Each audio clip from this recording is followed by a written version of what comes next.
Okay. All right, this is an auxiliary video because I know a lot of people are struggling with their PMP exam. They're struggling with process. Maybe you are my student, maybe you're not my student, but I wanted to give you guidance about what is missing. What is missing is you having a deep understanding of the predictive part of project management. And for you to have a deep understanding of the predictive part of project management, you need to know your 10 knowledge areas inside out. I know it sounds very basic, and I know a lot of people have said, oh, you don't have to know that stuff. PMI is on the seventh edition. Actually, that's not true. In the real world, when I go to companies to train, this is what they want to know more of because this is where the weak links are. People are not able to integrate, they're not able to scope or schedule or derive the cost or uphold quality, resource plan, communications, risk procurement, and stakeholder. So what you need to do to get great for your exam, every single one of these, you need to know where they belong, which knowledge area, and which process group. I've found this to be the case. I've been doing this for the past 20 years. I've discovered when people don't have a solid understanding of the process aspect in the initiating, planning, executing, monitoring, and controlling and closing, they struggle. So what do I need you to know? I'm gonna X each one just so I give you context. I don't just want to make this some nebulous babble. I want to give you specifics. Okay. So follow me. I'm going to give you specifics about what you need to know in each process, each of them. This one, you need to know the project charter, the assumptions log, the business case, the needs assessment, the benefits management plan. This one, you need to know all the baselines and all the subsidiary plans and the project management plan. This one, you need to know the issue log, the concept of work performance data, the concept of a deliverable, the concept of lessons learned. This one, you need to understand the concept of project reporting. You need to understand the concept of the change log, the approved change request, and change request. This one, you need to understand the concept of a lessons learned repository, a final report, and a final transition. This one, you need to understand the scope management plan, the requirements management plan, the requirements traceability matrix, the project scope statement, the WBS dictionary, and the project scope statement. This one, you need to understand the concept of a deliverable acceptance form and scope creep.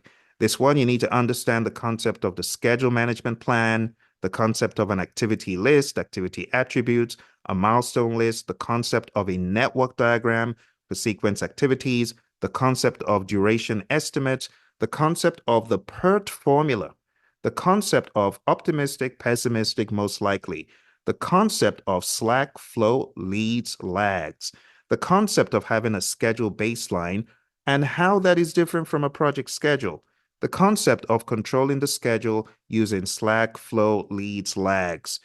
When we talk about Slack, it's not enough. You need to understand free Slack, total Slack, and project Slack. You need to understand crashing and fast tracking. You need to understand the relationship types in schedule management. Finish to finish, start to start, start to finish, finishes, all that stuff, all four of them anyway. This one, you need to understand the cost management plan. You need to understand cost estimates, basis of estimates. This one, you need to understand the project budget and the cost baseline. This one, you need to understand earned value inside out, SPI, CPI, CVSV, EAC, ETC. This one, you need to understand the quality management plan. This one, you need to understand the concept of quality reports and quality audits. You need to understand the concept of test and evaluation documents. This one, you need to understand the process of having a verified deliverable, a deliverable that they have stamped internally before it goes to the customer, which is where we have an accepted deliverable in validate scope. This one, you need to understand the resource management plan, you need to understand project resources in human equipment, material supplies. You need to understand the team charter. This one, you need to understand resource requirements. This one, you need to understand the physical resource assignments and the project team assignments. This one, you need to understand training and team building. This one, you need to understand feedback. This one, you need to understand problem solving for resources when they're not available, physical resources, that is. This one, you need to understand the communications management plan. You need to understand communication channels, if possible. Know the communication channels formula. This one, you need to understand the concept of communicating, sender receiver models. You need to understand communication methods, push, pull, and interactive. This one, you need to just understand the check-in of your communications plan. Going into risk, this one, you need to understand the risk management plan, the risk register, risk reports, and all these, you need to understand the concept of a risk score, the concept of expected monetary value, the concept of probability and impact being not just in terms of a scale, but in terms of absolute probability in percent and probability in, even if you're going to say this relates to resources, what is the probability that these resources will be available? And then what is the impact of a risk in terms of resource hours, man hours, and dollars? When it comes to the concept of implementing risk responses, you got to understand the A team and the easy. So avoid, transfer, escalate, accept, mitigate. This is where you're carrying them out. Easy, the exploit, accept, share, enhance, and escalate. When it comes to positive risk, you got to understand that as well. When it comes to monitor risk, you got to understand that you're going back to your risk register and you're saying what has changed. So risk review meetings come into play here. For procurement management, you got to understand a procurement management plan, a procurement statement of work, make or buy analysis, make or buy decisions, bid documents, RFPs, RFQs, RFIs, and so on. When it comes to conduct procurement, you got to understand bad and good negotiation tactics, nickeling and nibbling and all the bad ones, all the good ones, just know what it means. But you want a win-win. Just think win-win. The concept of agreements, the concept of having a bidders conference, the concept of advertising is helpful there. And when it comes to control procurement, you got to understand that you are managing the contract. I know it's in monitoring and controlling, but you're really managing the contracts. When it comes to procurement, a very big concept here is contract types.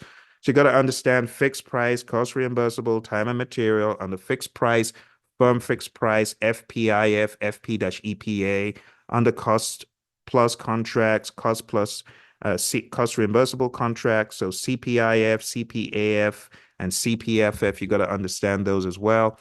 And last but not least, when it comes to stakeholders, you got to understand the stakeholder register. You got to understand the power interest grid. You got to understand the SEAM, the stakeholder engagement assessment matrix, the stakeholder engagement plan.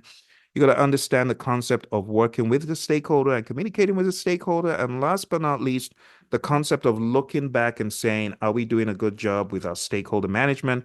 And if not, you need to change something. The PMI has terms in the seventh edition, which one of them is a share of wallet. And a share of wallet is an indicator of how much of the customer's business you actually possess, how much of their wallet are they sharing with you.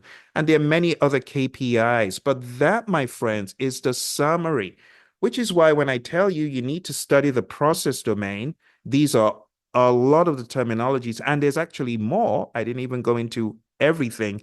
But at top of the waves, if you are truly masterful of all the things I've mentioned, which should be over 100, yes, you are closer, very close to PMP exam readiness. All right. Thank you for letting me do this.